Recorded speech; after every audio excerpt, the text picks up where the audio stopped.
Great hack चित्रपट असं सांगतो की टेक्नॉलॉजी बळकावून आपल्या मनांच्या आत आत आत असणारी मतं, ग्रह, पूर्वग्रह हे आज हॅक केले जात आहेत, पळवले जात आहेत. टेक्नॉलॉजिकल फ्रंटियर ही 21व्या शतकातली अतिशय महत्त्वाची सीमा असणारे भारत, पाक आणि सिंधूर काय घेऊन बसलाय? खरं युद्ध जे आहे ते या पातळीवर. आणि आपल्याला माहिती आहे की बिग 5 ज्यांना अमेरिकेत म्हटलं जातं, ज्या महाकाय कंपन्या आहेत ज्यांचा अर्थसंकल्प हा अमेरिकन सरकारच्या अर्थसंकल्पापेक्षा मोठा आहे. भारत तर किस झाडकी पत्ती. आणि त्यामुळे द ग्रेट हॅकची आठवण मी तुम्हाला असं म्हणाले, गेलं 1.5 वर्ष मला यायला लागली आहे. कारण त्याच्यात त्यांनी दाखवलं होतं की फक्त ब्रेक्सिट नाही तर इंडोनेशियातल्या निवडणुका आणि 2010च्या दरम्यान भारतात सुद्धा मिलियन्स ऑफ पाऊंड्स ओतले गेलेले होते. कशासाठी ते कळलं नाही त्या बाईंना. आणि तुम्ही कोणीही तो चित्रपट बघा, तो अवेलेबल आहे यूट्यूबवर, तुम्ही स्वतः खात्री करून घ्या मी जे बोलतेय त्याची. आणि मी कुठली काही कॉन्स्पिरसी थिअरी मांडत नाहीये, पण त्या शोधपत्रकार बाईंनी हे दाखवून दिलंय की अशा प्रकारे पैसा जागतिक स्तरावर खेळतोय. कोणत्या तंत्रज्ञानाने कुठे कुठलं सरकार आणायचं, कुठलं पाडायचं, काय घडेल काय नाही. आणि हा मला योगायोग वाटत नाही की काही 1-1.5 वर्षापूर्वी श्रीलंका, त्यानंतर बांगलादेश आणि आता नेपाळ आणि त्याचबरोबर इंडोनेशियामध्ये पण आता तरुण रस्त्यांवर उतरलेले. इंडोनेशियामध्ये नेपो बेबीज विरुद्ध ट्रेंडिंग सुरू आहे आणि मोठी आंदोलनं पेटली. आणि हा मला अपघात वाटत नाही. तुम्हाला आठवत असेल 2010 म्हणजे अरब स्प्रिंग, आठवत आहे? कैरो मधल्या चौकातनं सुरुवात झाली, तेहरीर स्क्वेअर आणि मग ट्युनिशिया आणि मग देशामागनं वेगवेगळ्या देशांमध्ये त्या प्रकारची नव आंदोलनं पुढे आली. तेव्हा त्याला लोकशाहीची पहाट म्हटलं गेलं. प्रत्यक्ष यातल्या एकाही देशात आज सुद्धा स्थिर सरकार नाहीये, लोकशाही तर फार दूर आहे. आणि म्हणून शंका घ्यायला वाव आहे की technology is not just technology, technology is a weapon of mass destruction at the level of psyche. तुमच्या मनाला संमोहित करून तुमचा देश, तुमचं राज्य, तुमचं राष्ट्र, तुमचं सार्वभौमत्व याच्याशी खेळ करू शकण्याची एक पाशवी शक्ती आजच्या टेक्नॉलॉजीत आहे. ती जशी ड्रोनने बॉम्ब करण्यात आहे, ती जशी बायोलॉजिकल वेपन्समध्ये आहे, ती जशी केमिकल वेपन्समध्ये आहे, तशी ती अगदी रात्री उशी खाली स्मार्टफोन ठेवणाऱ्या प्रत्येक तरुणाच्या डोक्याखाली एक बॉम्बच आहे असं मला वाटतं. आणि या टेक्नॉलॉजिकल चॅलेंजचा वेध घेऊन त्याला उत्तरं आपल्याला शोधायला लागतील. मला अभिमान आहे तुम्हाला सांगायला की पुण्यामध्ये द लॅब या नावाने काही तरुण तंत्रज्ञांनी एक नवी संस्था सुरू केली आहे आणि शाळेतल्या मुलांबरोबर AI नक्की कसा तयार होतो आणि AI वर आपण कसं नियंत्रण ठेवायचं याचं प्रशिक्षण दर आठवड्यातनं 3 दिवस शाळेत जाऊन ते देत आहेत. आणि या द लॅब बरोबर युवल नोवा हरारी पण जोडलेली आहे. या प्रकारची कामं छोटी छोटी छोटी छोटी आपल्याला उभारायला लागतात. तेव्हा तंत्रज्ञानासमोर शरण न जाता तंत्रज्ञानाला खरोखर मानवाच्या कल्याणासाठी वापरायची क्षमता आपल्यात येऊ शकेल. रोजगाराचा मुद्दा आज गाजतोय. एकीकडे GDP गाजतंय आणि एकीकडे मगाशी म्हटलं तसं बेरोजगारांचे तांडे बिहारमधून दिल्लीला, UP मधून केरळला. तुम्हाला माहित असेल आज केरळमधला मॅक्सिमम मजूर हा UP आणि बिहार मधला आहे. केरळमध्ये नारळ काढणारा सुद्धा मजूर हा बिहार आणि UPतनं येतोय. आणि तिथल्या हॉटेल्समध्ये आज तुम्हाला ईशान्य भारतातली मुलं मुली दिसत आहेत, वेटर्स म्हणून आणि कुक म्हणून. बेरोजगारांचे तांडे ज्या प्रकारे एका अर्थाने जागतिक स्तरावरती पण इकडून तिकडे जात आहेत. आणि तुम्हाला माहिती आहे सिरिया, लिबिया या सगळ्या भागातनं भूमध्य समुद्रातनं त्या अत्यंत धोकादायक छोट्या बोटी घेऊन, होडगी घेऊन लोक युरोपच्या भूमीवरती पाय ठेवायचा प्रयत्न करताना मरतात. त्याच प्रकारची अवस्था आज भारतातही आहे. आणि आपण मात्र तो घुसखोर मुंबई तर प्रसिद्धच आहे ना, काय ते त्याला म्हणतात, खळखटाक राजकारण. कोणाला तरी बडवलं की आपल्याला जरा शांत. आता मी भूमिपुत्र म्हणून सिद्ध झालो, तू इथला नाहीस, तुला मान, चला बरं झालं. पण आपली मुख्य माय सगळ्यांची मिळून आफ्रिकेतनं आली. मानव जन्मला कुठे? इजिप्तमध्ये. आपली सगळ्यांची आई इजिप्शियन आहे. आपण सगळे आफ्रिकेतल्या आईची लेकरं. काय म्हणतोय आपण, तू आणि मी आणि सीमा? याचा विचार नव्यानं करायला. आज बेरोजगारी म्हणताना आपल्याला परत एकदा मायक्रो लेवल एक्सपेरिमेंट्स, कधी गांधीजींचा मार्ग, कधी विनोबांचा मार्ग. मध्ये मी वाचत होते, माझी एक तरुण मैत्रीण वर्ध्याला आता गेली राहायला, ती रिहीत होती. मला वाटतं दिव्य मराठीमध्ये तिने छोटा एक कॉलम चालवला होता की खादीचं जे सगळं सुरू झालं त्याच्यामध्ये त्या ज्या ताई होत्या वेगवेगळ्या, ज्या घरी पेळूवरती सूत कातून नंतर आश्रमात आणून द्यायच्या, त्यांचा एक मुलाखती घेऊन वेध तिनं घेतला होता. आणि वस्त्र कशी विकली जातात, तिथपर्यंत आपण कपाशीपासून कसे जातो, हा प्रवास ती मुलाखतीतनं मांडत होती. किती मोठा विचार गांधीजींनी केला होता की घरोघर असणारी अल्पशिक्षित, अशिक्षित, अत्यंत कमी जमीन आहे किंवा जमीन नाही सुद्धा अशा घरातली महिला फावल्या वेळामध्ये तिने जर कापसापासून थोडंफार सूत कापलं आणि ते कधीतरी नेऊन विकलं थोडं जमा झाल्यावर, तर तिनं त्या कथेत सांगितलं होतं, त्यातल्या अनेक ताईंनी तिला सांगितलं की याच्यातनंच मुलांची शिक्षणं झाली बाई, याच्यातनंच पोट भरलं आमचं. कधी दुष्काळ असायचा, कधी पूर यायचा, कधी काही व्हायचं, कधी मजुरी लागायची नाही, पण हे पैसे जपून वापरता आले म्हणून इथवर तगू. हाताला काम आज आपण सगळीकडे बघतोय. म्हणजे सगळी तरुण मुलं म्हणतात काय व्हायचं, UPSC MPSC. अहो गावात शेतकरी पण हवा, टेलर पण हवा, मोची पण लागतो, आपल्याला सुतार लागतो, प्लंबर लागतो. परंतु गांधीजी जे सांगायचा प्रयत्न करत होते की संडास साफ करायला सगळ्यात मोठ्या काँग्रेसच्या अधिवेशनातल्या नेत्याला कंपल्सरी करत होते, त्यात ते सांगायचा प्रयत्न करत होते की श्रमप्रतिष्ठा स्वतःपासून आणून दाखवावी लागेल.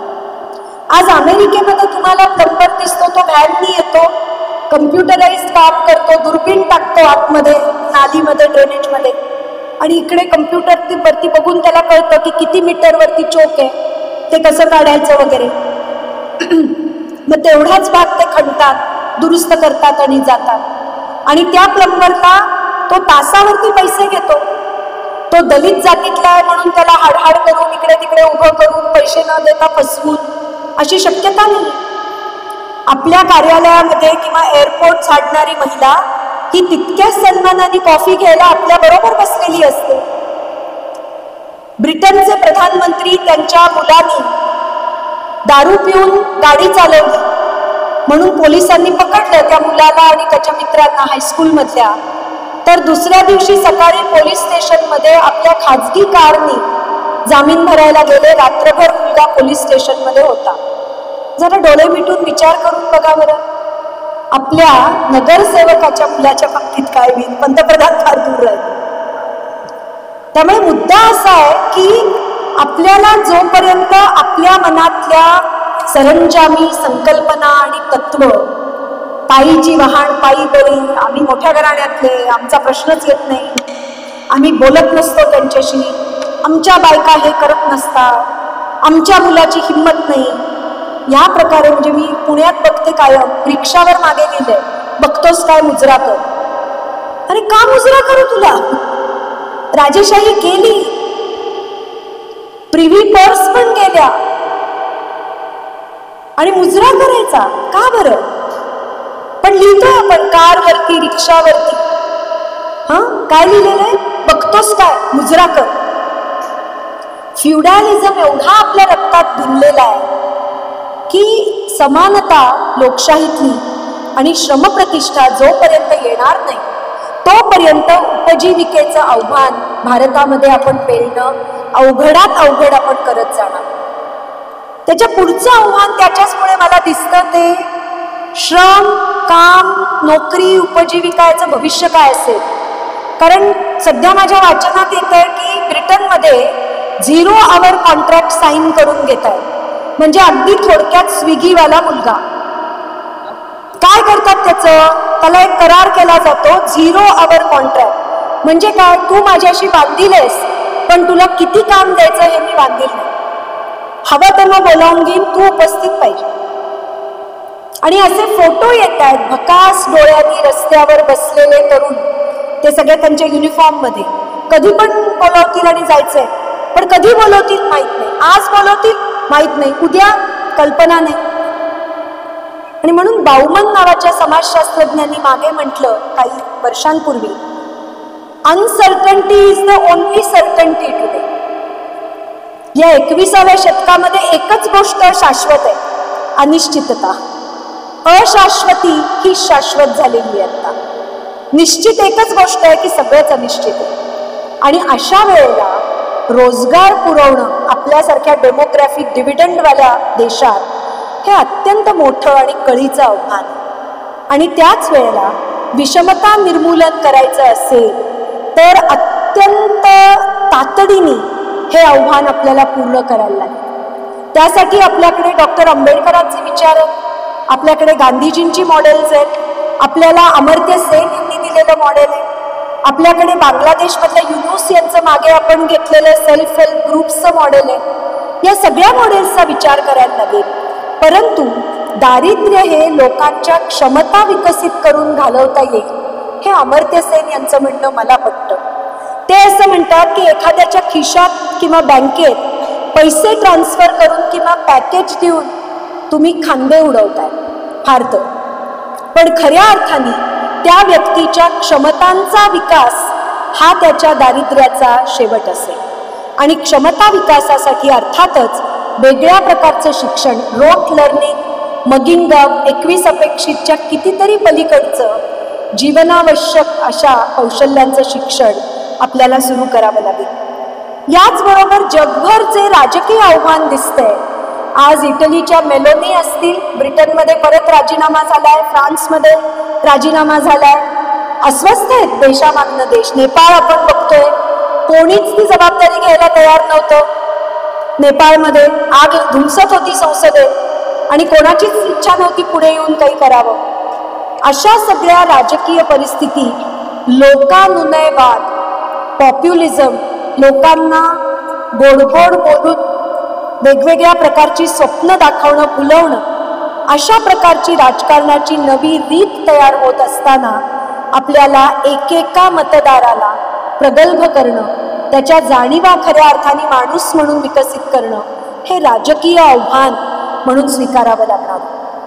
भारतामधली करुणा, भारतामधली मैत्री, भारतामधलं शील आणि चारित्र्याला असलेलं महत्त्व हा आपला जंगलीपणा आणि मागासपणा आहे का यातूनच 21व्या शतकातला अधिक समर्थ आणि अधिक आत्मविश्वासपूर्ण असा भारत उभा राहू शकेल?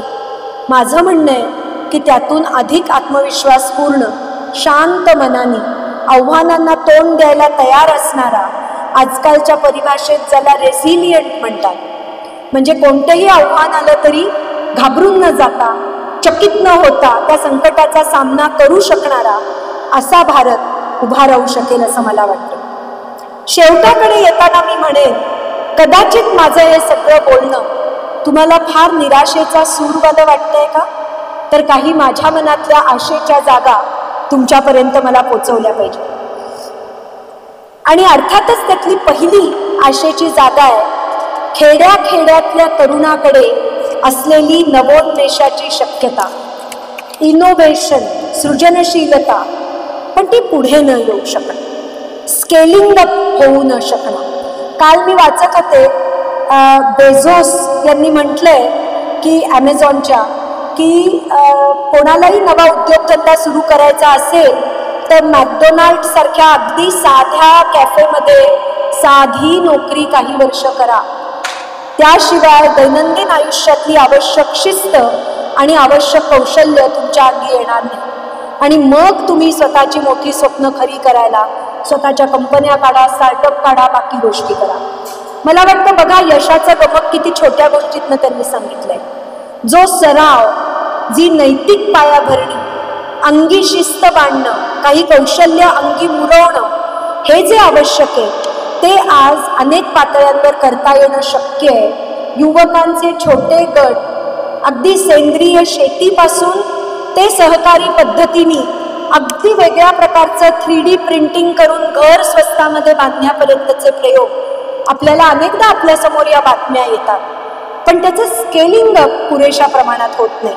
आणि आपल्यासारख्या महानुभावांना माझं सांगणं आणि विनंती आहे की छोट्या छोट्या ठिकाणी, समजा अकोला जिल्ह्यातल्या अशा सृजनशील तरुणांच्या कहाण्या आपल्या समोर पोचल्या तर आपल्या चेंबर ऑफ कॉमर्सनी त्याला सहाय्य करणं ही अशक्य गोष्ट नाहीये. याच्यासाठी ट्रम्प टॅरिफमध्ये येत नाहीत, परंतु या प्रकारची जोडणी समुदायातली आज पुन्हा एकदा आपल्याला करावी लागेल. गांधीजींचं कौतुक यासाठी आहे की मोबाईल नव्हते, टेलिफोन नव्हता, रस्ते सुद्धा नव्हते, तेव्हा भारतभर ते कशा प्रकारे लोकांना जोडत होते आणि संदेश देत होते आपल्याला माहिती आहे. आणि अकोल्यातही हे जाणणारी मंडळी आजही आहे, आपल्या समोर बसलेले आहे. भुईभार सर, मला वाटतं आपल्याला संवादाची ती हातोटी आणि एकमेकांना विश्वास ठेवून जोडण्याचं ते तंत्र आहे आपल्याकडे, ते आपल्याला पुन्हा जागं करावं लागेल. आणि त्यातून मधमाशांच्या पोळ्याची कल्पना आपला समाज म्हणून माझ्या डोळ्यांसमोर येते. तुम्हाला माहिती आहे, भारतीय समाजाच्या संरचनेचं चित्र म्हणून आम्ही समाजशास्त्रज्ञ फळ्यावर नेहमी एक पिरामिड काढतो. एक मडक्यांची उतरंड ज्याच्यामध्ये जन्माला आलात की तुमची पायरी ठरली आणि मेल्यावर पण ती तशीच, कारण तुमचं स्मशानही ठरलंय. तुम्हाला जाळू द्यायचं का नाही इकडे, का तुम्हाला मढं पण उकरायला लावायचं. भटक्या विमुक्तांची वेदना आहे आज की त्यांना जमीनच नाही आणि त्यांची प्रेतं सुद्धा पुरू देत नाही. अशा समाजामध्ये मला वाटतं आपल्याला त्या गाडग्या मडक्यांची उतरंड फोडून टाकून मधमाशांच्या पोळ्यासारखं समाजाचं नवं स्ट्रक्चर हे उभारावं, ज्याच्यामध्ये समुदाय भावनेने हात जोडलेला, ज्याच्यामधले समुदाय हे केवळ रक्तावरती आधारलेले नाही. परत आठवा, प्रति सरकारचं काम काय आणि चले जाव आंदोलनातली मंडळी काय, ही जातीपातीवरती कधीच त्यांची नाती अवलंबून नव्हती. अर्ध्या रात्री कोणालाही कोणाच्याही घरी आसरा मिळत होता. आपल्याला माहिती आहे, आपण आपापल्या गावात या गोष्टी ऐकलेल्या आहेत, आपल्या कुटुंबात ऐकलेल्या. मला वाटतं पुन्हा एकदा एका मोठ्या स्वप्नासाठी, तेव्हा जसं भारताने इतक्या जुन्या काळात जात पात स्त्री पुरुष बाजूला ठेवलं होतं, तुम्हाला माहिती आहे गांधींवरती चुकूनही असा आक्षेप आला होता का की स्वातंत्र्य लढ्यात उतरलेल्या स्त्री पुरुषांचं चारित्र्य चांगलं नाहीये? आला नव्हता, कारण त्या नेत्याची त्या प्रकारची शिकवण होती. या स्वातंत्र्याच्या लढाईत त्या काळात बायका जेलमध्ये गेल्या, आंदोलनांमध्ये गेल्या, दांडीमध्ये गेल्या, दिवस दिवस घराबाहेर होत्या. परंतु चारित्र्याची ज्या प्रकारे, सामाजिक चारित्र्याची, मी केवळ लैंगिक चारित्र्याविषयी बोलत नाही, ती संकुचित कल्पना, सामाजिक चारित्र्याची एक नवी कल्पना 21व्या शतकातली आपल्याला आपल्याकडे घ्यावी लागेल. आणि त्यातनं हे मधमाशांच्या पोळ्यासारखं एक अतिशय सहकार्यावर आणि लोकशाहीवर आधारलेलं असं नवं समुदाय जीवन आपल्याला उभारावं लागेल. ते छोट्या रूपातच बघायला लागेल, गाव पातळीवर, जिल्हा पातळीवर आणि अशा पद्धतीने. दुसरी गोष्ट मला सांगायची, भारतीयांच्या विषयी अनेक गोष्टी बोलल्या जातात, त्यातल्या 2-3 गोष्टी मला आठवतात, आवर्जून सांगते. आपण असं म्हणतो की कोणाला आपण उपाशी जाऊ देऊ, कोणाच्या तहानेला आपण पैसा मागत नाही, पाणी काय देवानं दिलं सगळ्यांनी प्यावं. पण तेच आपण, तुम्हाला माहिती आहे महात्मा फुल्यांना हौद खुला करावा लागला कारण आपण माणसाला पाणी नाकारत होतो. आपल्या संस्कृतीतला हा विरोधाभास आहे. परंतु आज पाण्याचं संकट इतकं गंभीर आहे, केवळ भारत नाही संपूर्ण दुनियेमध्ये, की मला वाटतं नवीन तंत्रज्ञान तर आपल्याला वापरावंच लागेल, पण त्याचबरोबर समानतेच्या वेगळ्या गणिताने विषमता मुक्त अशा प्रकारचं सामाजिक जीवन आपण जेव्हा बघू तेव्हा एक वेगळा परिणाम आपण साधू शकू. हे का आठवलं तर दुसरं पण आपण म्हणतो की आजारी माणसाला कोणी ना कोणी मदत करतं भारतामध्ये. पूर्वापार आपली पद्धत आहे. अगदी प्रायोपवेशन केलेले विनोबांसारखे अनेक जण घरोघरी लोक सांगतात, माझ्या वडिलांनी अन्न पाणी सोडलं, ते म्हणाले आता कंटाळा आला, बास. पण प्रायोपवेशन केलेल्या व्यक्तीला पण ओळखी पाळखीचे भेटायला जातात शेवटपर्यंत आणि काळजी घेतात, माहिती आहे आपल्या संस्कृतीमधली. मग या संस्कृतीमधली एक गोष्ट आता आपल्याला आपल्या मुलांवरती ठसवावी लागणार आहे आणि त्याला आमच्या शास्त्रात आम्ही म्हणतो सोशॉलॉजी ऑफ केअर. भारत हा फार लवकरच वृद्धांचा देश होणार, जसा जपान हा वृद्धांचा देश. ना आपल्याकडे जपानसारखी टेक्नॉलॉजी आहे, ना त्या प्रकारचं संस्थात्मक जाळं आहे. दवाखाने, वृद्धाश्रम, हॉस्पायसेस आपण बांधलेले नाही. आणि सोशॉलॉजी ऑफ केअर या क्षेत्रामध्ये प्रचंड नोकऱ्या आणि व्यवसाय आज आपल्याकडे निघू शकतात. मग त्याच्यामध्ये डबा पुरवण्यापासनं, नर्सिंगपासनं, कंपॅनियनशिपपासून, पुस्तक वाचून दाखवण्यापासून ते युरोपामधल्या टाईम बँकच्या संकल्पनेपर्यंत सगळ्या गोष्टींचा उहापोह करून आपल्याला भविष्यवेध घेऊन तयारीत राहावं लागणार आहे. आज नॉर्वेमध्ये मी बघितलं, एका म्युझियममध्ये मी गेले, मला धक्का बसला एकदम. माझ्या शेजारी एक खूपच म्हाताऱ्या बाई होत्या, ते ऑटोमॅटिक व्हीलचेअरवरती, पण त्यांच्या नाकात ऑक्सिजनची नळी आणि सोबत ऑक्सिजनरेटर यंत्र होतं. मी म्हटलं एवढ्या अत्यवस्थ बाई का बरं इथे आल्या? मग माझ्या सहकारी मॅडमनी मला सांगितलं की आमच्या देशाचं असं म्हणणं आहे की वृद्धांना जितकं समाज जीवनात मिसळता येईल तितके ते आनंदी राहतील, ॲक्टिव्ह राहतील, त्यांचा मेंदू चांगला राहील आणि त्यामुळे त्यांनाही असं वाटणार नाही की मी किती ओझं आहे, काय माझी ही अवस्था, दैन्यावस्था वगैरे. आणि म्हणून आम्ही आमच्या समाजाचं सगळं इन्फ्रास्ट्रक्चर बदललं. आमचे सगळी सार्वजनिक वाचनालय, सार्वजनिक सभागृह, शाळा, म्युझियम, सिनेमागृह, नदीकाठी फिरायला येणारे जे काय लोक आहेत त्यांच्यासाठीच्या सुविधा सगळं आम्ही ॲक्सेसिबल केलं. आमची इच्छा आहे मरणाच्या दिवसापर्यंत व्यक्तीला सेफ घराबाहेर फिरता यावं. स्वतःचा किराणा स्वतः आणा, दुकानात जा, 4 लोकांशी बोला, स्वतःची व्हीलचेअर स्वतः चालवत जा, आकाश बघा, बर्फ बघा, आसपासचा वारा वास घ्या आणि तुमचा मेंदू जिवंत ठेवा. ते म्हणाले आम्हाला ब्रेन डेड माणसं नको आहेत, आम्हाला नर्सिंग होम्स नको आहेत, आम्हाला आमचे ज्येष्ठ हे आनंदाने मरणापर्यंत गेलेले हवे, समाधानाने शांतावलेले हवे.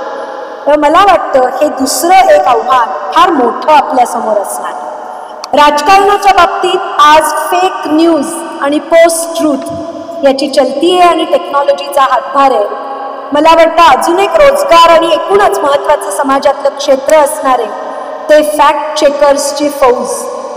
मध्यंतरी मला फार गंमत वाटली होती. योगेंद्र यादव भेटले एकदा, एका व्याख्यानानंतर प्रश्नोत्तरं चालली होती तेव्हा ते म्हणाले ट्रोल आर्मी असं तुम्ही म्हणता, मी ठरवलंय ट्रूथ आर्मी भारतात उभारायची. सत्याच्या बाजूने लढणारे सैनिक का नाही आहेत आपल्या स्मार्टफोनवर, जे सत्य मेसेज पाठवतील आणि खोटे मेसेज पाठवलेल्या माणसाला हा खोटा आहे कृपया पाठवू नका असं सांगतील. त्यामुळे या तंत्रज्ञानाला, या पाशवी तंत्रज्ञानाला कंट्रोलमध्ये ठेवायचं असेल तर फॅक्ट चेक आणि ट्रूथ आर्मी हा पण एक आपल्या समाज जीवनाचा आणि राजकीय जीवनाचा फार मोठा भाग व्हायला लागेल असं मला वाटतं. आज एक राजकीय चर्चा बरीच चालली आहे, ती आहे जनगणनेविषयी आणि लोकसंख्येतल्या एकूण धार्मिक गणितांविषयी. मला वाटतं अलीकडेच एका मोठ्या विदर्भातल्याच नेत्यांनी, जे की राष्ट्रीय नेते आहेत, त्यांनी म्हटलंय हिंदू बायकांनी 3 मुलं जन्माला घाला. मला एक प्रसंग आठवला.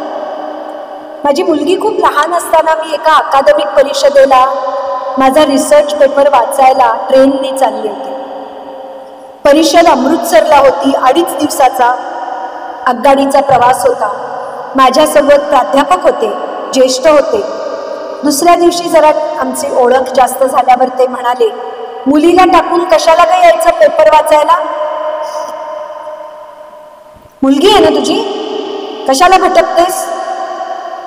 म्हटलं सर खरं सांगू का, तुमचं करिअर आता झालं. मला असं वाटतं तुम्ही का नाही ही सेवा तरुण प्राध्यापिकांना दे. आम्हाला आमच्या व्यवसाय बंधूबद्दल इतकं मोकळं वाटलं पाहिजे की हक्काने आमची मुलगी तुमच्या मांडीवर ठेवून पेपर वाचायला आम्ही स्टेजवर जाऊन परत येऊ. हे समाजबंध घडवण्यात आपण कमी पडलो. हे मोकळे समाजबंध नाही आपल्याला वाढवता आले. मी हे त्यांना खिजवायला नव्हते म्हणाले, खरंच कळकळीने म्हणाले होते. कारण लहान मूल ठेवून शाळा, कॉलेज, बँकेत नोकरीला आणि शेतावर मजुरीला जाणाऱ्या बाईची काय अवस्था असते तुम्ही विचारून बघा. आणि म्हणून तो एक भाग मला तुम्हाला सोशॉलॉजी ऑफ केअर मी बोलतीये. आपल्या देशात जन्मणारं प्रत्येक मूल ही देशाची संपत्ती आहे. त्याचं कुपोषण, त्याचा सांभाळ, त्याची मानसिक वाढ, त्याची भावनिक वाढ, त्याची शारीरिक वाढ हा आपल्या सगळ्यांचा विषय आहे, त्या बाईचा. या प्रकारे जोपर्यंत आपण बघत नाही तोवर अवघड आहे. आणि आपल्या सगळ्या धर्माच्या, सगळ्या राजकीय धार्मिक नेत्यांना मला सांगायचंय, 3 मुलं का 5 मुलं जरूर जाहीर करा, पण कृपया तुमच्या घरातल्या मुली आणि सुनांना विचारून त्या हो म्हणाल्या तरच पत्रकार परिषदेत किंवा भाषणात ते बोला, नाहीतर कृपया हे बोलू. ज्या देशातली महिला सावित्रीबाईंमुळे आज मी इथे उभी आहे, आज भुईभार साहेबांनी माझा सत्कार केला, तो माझा नाहीये, ज्योतिबा आणि सावित्रीचा सत्कार आहे. नाहीतर मी इथे आले कुठेतरी बालविवाह होऊन बालविधवा म्हणून उंबऱ्याच्या आत मी पडलेली असते. हे सत्य आहे, हे स्वीकारलंच पाहिजे. आंबेडकर नसते तर मला शिक्षणाचा, रोजगाराचा, मतदानाचा हक्क मिळाला नसता. भारतात ज्या ब्रिटनमध्ये सफ्रोजेटच्या बायकांना गोळ्या घालून मारलं गेले याच हक्कासाठी, अमेरिकेत मारलं गेलं, आणि आपल्याला भारतामध्ये मात्र घटनाकारांनी एका फटक्यात हे सगळे हक्क दिले. आणि म्हणून मला वाटतं आपल्या भारताच्या संविधानाच्या चौकटीत अशी एक नवी नैतिकता आणि नवं सामाजिक चारित्र्य आपल्याला घडवावं लागेल. त्याची वीण आपल्याला ठरवून घालावी लागेल की ज्यांनी 21व्या शतकातला भारत हा केवळ स्वप्नचित्र कुठलं तरी फार गुलाबी रंगातलं असं न राहता आणि दुसरीकडे एक भयकारक अशी कुठली तरी कहाणी न बनता, तर एक भविष्याला आत्मविश्वासाने आणि शांतपणाने सामोरं जाऊ शकणारा समर्थ समाज म्हणून आपल्याला त्याची एक आखणी करता येईल, अशी आपल्याला गरज आहे. आपल्याकडे आदर्शांची, तत्वज्ञानाची, विचाराची अजिबात कमतरता नाही. परंतु मी पुन्हा म्हणेन, मूल्यहीनतेचा कोलाहल आणि शतखंडित सामाजिक आयुष्य यामुळे आज कोणालाच कोणाचंच ऐकायचं नाही. जातीचे कळप, आर्थिक वर्गांची बेट.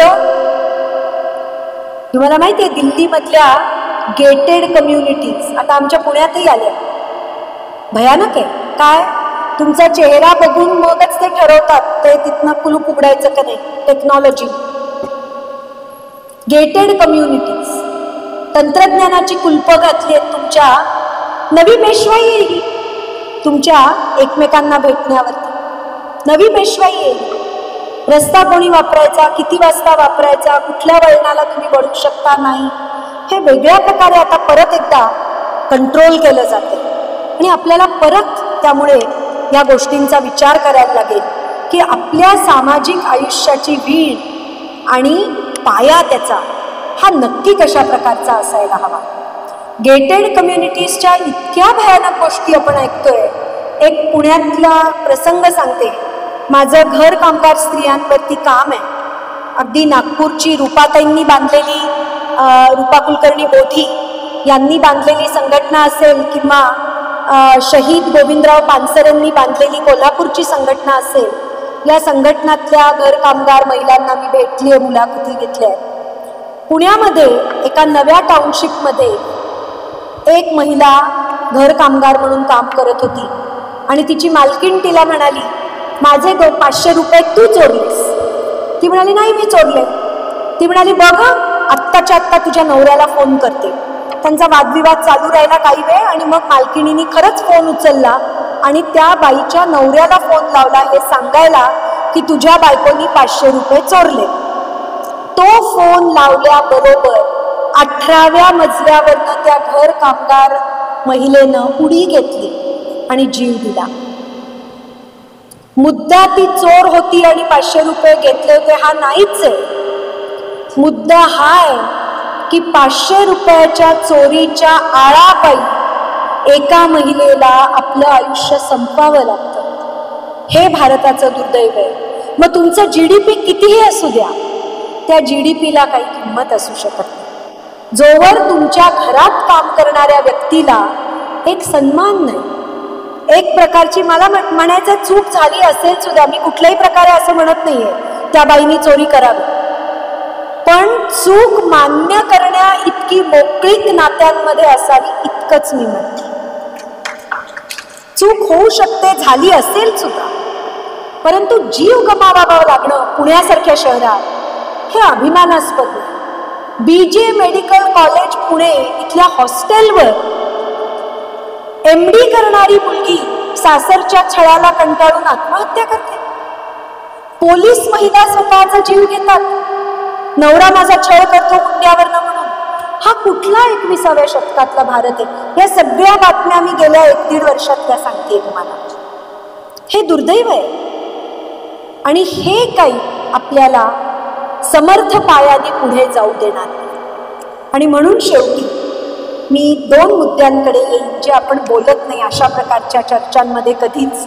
पण पुन्हा सांगते, समाजशास्त्रज्ञ वेगळ्या गोष्टी बोलतातच, त्यातला एक विषय आनंद. हे शेवटचे 2 विषय मी मांडणार आहे तुमच्यासमोर, आनंद आणि विरंगुळ. बघा बरं, समर्थ भारत, प्रगत भारत, विकसित भारत या चर्चेमध्ये विरंगुळ्याचा विचार कितपत येतोय? युरोपामध्ये माझे सहकारी मला सांगतात, कंपल्सरी 6 आठवडे वर्षातनं रजा घ्यावीच लागते. आम्हाला आमचं सरकार सांगतं कुटुंबाबरोबर वेळ द्या, विरंगुळा हवा, ताजेतवाने व्हा आणि कामावर परत या.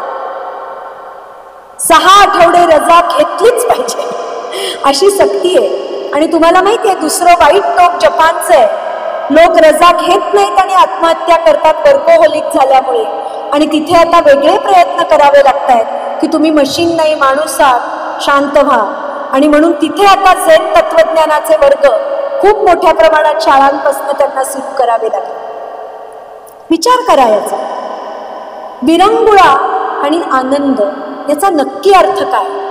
आणि आपण सगळे जाणतो, आजच्या 21व्या शतकामध्ये तुम्हाला आणि मला सांगितलंय की आनंद शॉपिंगनी मिळतो. बरोबर आहे ना? शॉपिंग म्हणजे आनंद. आणि अनेक कुटुंब सांगतात, काल खूप छान गेली संध्याकाळ, मॉलमध्ये गेलो, शॉपिंग केली, मज्जा आली. खरंच मजा आली का? तसं झालं असतं तर गणपतीत घेतलेली साडी नवरात्रीत जुनी का होईल? आणि नवरात्रीत घेतली तरी परत दिवाळीला नव्या छप्प्याची खरेदी का करावी लागते? पण आणि कंपन्या सांगतायत नवं घातलंच पाहिजे. मागे एकदा ऐन दिवाळीच्या तोंडावर कपड्याच्या दुकानात मी गेले आणि तुम्हाला खरंच सांगते, त्या दिवशी माझा लहानपणापासून मनात असलेला दिवाळी खरेदीचा आनंद कायमचा गेला. कारण कॉर्पोरेट कंपन्यांनी फ्री कुपन्स दिलेली होती आणि ती तरुण जोडपी जथ्यानी तिथे होती बाजारात. मी खरंच सांगते, असे जमिनीवर कपडे पडलेले होते, तुडवून लोक जात होते. त्यांच्या कंपनीने त्यांना फुकट ती कुपन्स दिली आहे, तर तेवढी वापरलीच पाहिजे म्हणून केवळ ज्या प्रकारची एक लालसा आणि हाव आपल्या उपभोगवाद आणि चंगळवादाची दिसतीये, आणि तरीही आनंद फारसा दिसत नाही. आणि म्हणून आनंदाचं गाणं कसं शोधता येईल? आनंदाचा अर्थ आपल्या घरांमध्ये सुद्धा आपल्याला आपल्या मुलाबाळांसोबत पुन्हा एकदा त्याच्याविषयी बोलता येईल का? ते पुनरुज्जीवित करता येईल का? लहानपणचे अगदी छोटे आनंद आपले. आणि आज युरोपामध्ये अनेक ठिकाणी त्याला ते आंदोलनं म्हणतात, म्हणजे मूव्हमेंट म्हणतात, पण slow food, slow reading, slow work या मूव्हमेंट सुरू आहे. स्लो रीडिंग अकॅडमिक लाईफमध्ये करणाऱ्या 2 प्राध्यापिका आल्या होत्या. त्यांनी सांगितलं, आमच्या विद्यापीठाने आम्हाला कंपल्सरी 6 महिन्याचा कोर्स करायला लावला, स्लो डाऊन इन अकॅडमिक्स. मला वाटतं न्यू एज्युकेशन पॉलिसीनी पीडित माझ्यासारख्या प्राध्यापकाला हे स्वप्नच वाटतंय. ते उलट सांगतायत, जे शिकताय ते मुरवा. मुरू दे, मग विचार करा, मग पुढे जा. अन्न, स्लो फूड म्हणजे काय? तर जे भारतात आपण करतोच, ताजं खाणं 2 वेळा स्वतःच्या हाताने बनवा, ऑर्डर करू नका. आता मोदीजींना लाल किल्ल्यावरनं सांगावं लागतंय की कमरेचा घेर कमी करा. विचार करा तुम्ही. समोसा आणि जिलबी याच्यावरती आता तंबाखूप्रमाणे धोकादायकची हे येणार आहे असं वाचलं मी. जिथे जिथे तंबाखू विकतायत तिथे एक असतं ना लावलेलं, इंजुरियस टू हेल्थ. तसं आता समोसा दुकानं आणि स्वीट मार्टमध्ये लावणार आहेत, कारण आपण diabetes capital of the world होतोय. आणि आनंद हा फिटनेसमधनं पण मिळतो. भारत डायबेटीसची राजधानी झालाय. भारत कॅन्सरमध्ये वेगाने जातोय, इतकं की तुम्हाला मला आनंद व्यक्त करावासा वाटतो महाराष्ट्र राज्याच्या घोषणेवर की प्रत्येक जिल्ह्याच्या ठिकाणी एक सुसज्ज कॅन्सर रुग्णालय उघडले जाईल. ही आनंदाची गोष्ट आहे का दुःखाची गोष्ट आहे मला कळत नाही. मला वाटतंय हा बॅरोमीटर आहे की काहीतरी बिघडतंय आपल्या खाण्यापिण्यात, आहार विहारामध्ये. 21व्या शतकातला भारत हा निरोगी भारत पण असायला लागेल. आणि त्यासाठी विरंगुळा आणि आनंद हे आपल्या कुटुंबापासून सामाजिक जीवनापर्यंत, राजकीय जीवनापासून कामाच्या ठिकाणापर्यंत महत्त्वाचे अजेंडा आयटम व्हावे लागतील. आपल्याला त्याला महत्त्व द्यायला लागेल. बहीण भावाचं नातं, मित्रमैत्रिणींचं नातं, निवांत गप्पा मारणं, चहा पिणं, फिरायला जाणं, किल्ल्यांवर जाणं, कारण फिटनेस महत्त्वाचं आहे. नाही तर परत गोड चहा पिऊन पुन्हा आपण डायबेटीसकडे जाऊ. त्यामुळे या सगळ्याच दिशांनी आपल्याला एक कोलाहलमुक्त, शतखंडित नसलेलं, केओटिक नसलेलं आणि मूल्यांची, आदर्शांची पुनर्बांधणी केलेलं, विषमतामुक्त असं राजकीय, सामाजिक, आर्थिक जीवन घडवावं लागेल. त्या प्रकारचे प्रयत्न भारतामध्ये अनेक छोट्या संस्था, छोटे गट, छोट्या छोट्या मंडळं म्हणा, ट्रस्ट म्हणा, अशा माध्यमातून चालू आहे. पण ट्रेंडिंगच्या जगामध्ये त्यांच्याकडे अनेकदा लक्ष जातं. लाखाची दहीहंडी आपण लावतोय, पण खऱ्या अर्थाने पटकन मदतीचा हात छोट्या प्रयत्नांपर्यंत आजही जाताना दिसत नाही. आणि त्या प्रकारचं एक नवं भविष्यवेधी चित्र आपल्याला उभं करायला लागेल असं मला वाटतं. समाजशास्त्रीय दृष्टिकोनातनं या काही गोष्टी मी आपल्यासमोर मांडल्या. याचं कारण आज जसं डायबेटीसविषयी बोललं जातं, मी तरुणांच्या संपर्कात असते शिक्षक असल्यामुळे. मला फार वाईट वाटतंय की करोना संपल्यापासून मुलांच्या तोंडात, तरुणांच्या तोंडात 3 शब्द सतत आहेत. आणि म्हणून काही दिशा माझ्या आजच्या प्रतिपादनाची होती. एक शब्द आहे स्ट्रेस, दुसरा शब्द आहे टेन्शन आणि तिसरा शब्द आहे अँक्झायटी. आणि मला वाटतं युवकांच्या तोंडात हे शब्द असणं हे आपल्याला मोठ्या पिढीला फारसं भूषणावह नाही. मुलांची चाल मोठी हौसेनी, उत्साहाने पडायला हवी. त्यांनी गाणी गुणगुणायला हवी. त्यांनी उत्साहाने समाज घडवायला हवा. आपलं घर वसवायला हवं, आपला समाज घडवायला हवा. यासाठी एकत्रितपणे आपण प्रयत्न करूया. मला आशा आहे की बुद्ध, कबीर आणि फुले शाहू आंबेडकर, गांधी यांचा वारसा असलेल्या आपल्या देशात अशा प्रकारचा एक नवा प्रारूपांचा एक साखळीवजा असा मॉडेल आपल्याला नक्की तयार करता येईल. आपण बराच वेळ माझं भाषण ऐकून घेतलं. मला बाबूजी देशमुख वाचनालयातर्फे नवरात्र व्याख्यानमालेत बोलण्याला यायला तुम्ही ही संधी दिली, हा बहुमान दिला, त्याबद्दल आपल्या सगळ्यांचे आभार मानते आणि थांबते.